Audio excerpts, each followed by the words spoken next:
Zvone, Amen.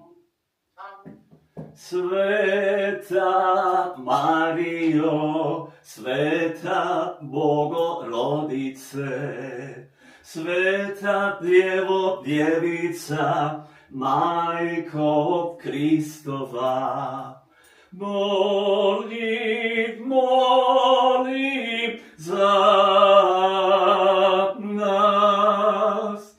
Kraljice na nebo uznesena, kraljice svete krunice, kraljice obitelji, kraljice mira.